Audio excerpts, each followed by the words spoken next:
Hello young minds, welcome to triple T academy YouTube platform. ಇದು already ಎಲ್ಲರೂ diploma DCET ಎಕ್ಸಾಮ್ಸ್ನ ಬರೆದು results ಸಹ ಅನೌನ್ಸ್ ಆಗಿದೆ, ರ್ಯಾಂಕ್ ಲಿಸ್ಟು ಸಹ ಅನೌನ್ಸ್ ಆಗಿದೆ, ಡಾಕ್ಯುಮೆಂಟ್ ವೆರಿಫಿಕೇಷನ್ಸು ಸಹ ಆಗಿದೆ.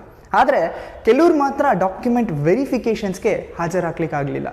ಸೊ ಅಂಥವ್ರು ಏನು ಮಾಡಬೇಕು ಅನ್ನೋದ್ರ ಬಗ್ಗೆ ಮಾಹಿತಿಯನ್ನು ಕೊಡ್ತೀನಿ. ಇದ್ರ ಜೊತೆಗೆ PWD ಯಾರೆಲ್ಲ ರಿಸರ್ವೇಷನ್ಸ್ನ ಹಾಕಿದಿರೋ ಅವ್ರಿಗೂ ಸಹ ನೆಕ್ಸ್ಟ್ ಮೆಡಿಕಲ್ ಚೆಕಪ್ ಯಾವಾಗ ಅನ್ನೋದ್ರ ಬಗ್ಗೆನೂ ಮಾಹಿತಿಯನ್ನು ಕೊಡ್ತೀನಿ.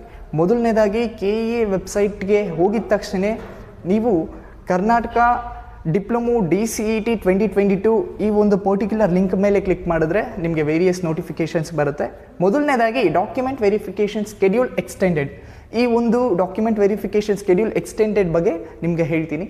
ಯಾರೆಲ್ಲ ಡಾಕ್ಯುಮೆಂಟ್ ವೆರಿಫಿಕೇಷನ್ಸ್ಗೆ ಹೋಗ್ಲಿಕ್ಕಾಗಲಿಲ್ವೋ ಅವ್ರಿಗೆ KA ಇಂದ ನಿಮಗೆ 29th ಡಿಸೆಂಬರ್ 2022 ಟಿಲ್ 3 PM ವರೆಗೂ ಡೇಟನ್ನು ಎಕ್ಸ್ಟೆಂಡ್ ಮಾಡಿದ್ದಾರೆ.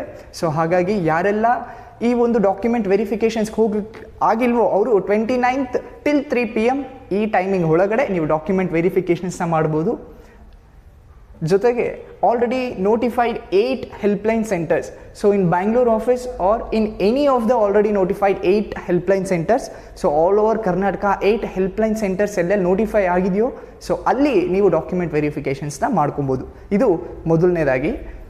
ಎರಡನೇದು PWDಗೆ ಸಂಬಂಧಪಟ್ಟಂತೆ ಯಾರೆಲ್ಲ ಅಭ್ಯರ್ಥಿಗಳು ಈ ಒಂದು ರಿಸರ್ವೇಷನ್ಸ್ನ ಆಯ್ಕೆ ಮಾಡಿದಿರೋ, PWD ಫಿಸಿಕಲಿ ವಿತ್ ಡಿಸೇಬಲ್ಡ್ ರಿಸರ್ವೇಷನ್ಸ್ನ ಆಯ್ಕೆ ಮಾಡಿದಿರೋ, ಯಾರೆಲ್ಲ ರ್ಯಾಂಕನ್ನು ಪಡ್ಕೊಂಡಿದ್ದೀರೋ ಈಗಾಗಲೇ ಅವರು ಡೆಫಿನೆಟ್ಲಿ ಈ ಒಂದು ಪರ್ಟಿಕ್ಯುಲರ್ ತಪಾಸಣೆಗೆ ನೀವು ಹಾಜರಾಗಲೇಬೇಕು. That is also 29th of December 2022 morning 9:30 ನೀವು ಅಲ್ಲಿ ಹಾಜರಾಗಿರಬೇಕು. That is Bengaluru Malleshwaram KA office.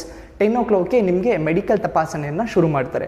ಈ ಒಂದು ಪರ್ಟಿಕ್ಯುಲರ್ ಮೆಡಿಕಲ್ ತಪಾಸಣೆಗೆ ಬೇಕಾಗಿರ್ತಕ್ಕಂಥ ದಾಖಲಾತಿಗಳು ಏನೇನಾಗಿರಬೇಕು? ಮೊದಲನೇದು DCET 2022 ಭರ್ತಿ ಮಾಡಿ ಅಂತಿಮವಾಗಿ ಸಲ್ಲಿಸಿರುವ ಪ್ರತಿ. ಎರಡನೇದು your DCET admit card.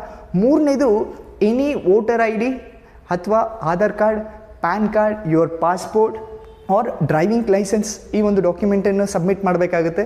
And fourth one is Karnataka ಯಾರೆಲ್ಲ ಡಿಸೇಬಲ್ಡ್ ಲಿಸ್ಟಲ್ಲಿ ರಿಸರ್ವೇಷನ್ಸ್ನ ಆಯ್ಕೆ ಮಾಡಿದಿರೋ ಅವರು ಇದಾಗಲೇ ನೀವು ಪ್ರಮಾಣ ಪತ್ರವನ್ನು ಸ್ವೀಕರಿಸಿರ್ತೀರಲ್ಲ, ಯಾವುದೇ ಒಂದು ರೆಕಗ್ನೈಸ್ಡ್ ಗೌರ್ಮೆಂಟ್ ಡಾಕ್ಟ್ರಿಂದ, ಆ ಒಂದು ಪ್ರಮಾಣ ಪತ್ರವನ್ನು ಸಹ ನೀವು KA ಬೋರ್ಡ್ ಅವ್ರಿಗೆ ಕೊಡಬೇಕಾಗತ್ತೆ.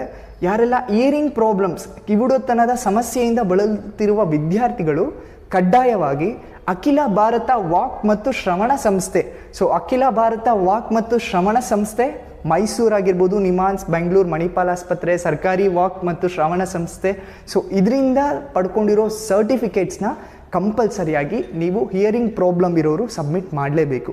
ಸೊ ಇದಿಷ್ಟು 5 ಡಾಕ್ಯುಮೆಂಟ್ಸ್ ನೀವು ಕಂಪಲ್ಸರಿಯಾಗಿ KA ಬೋರ್ಡ್ ಅವ್ರಿಗೆ ಸಬ್ಮಿಟ್ ಮಾಡಲೇಬೇಕು.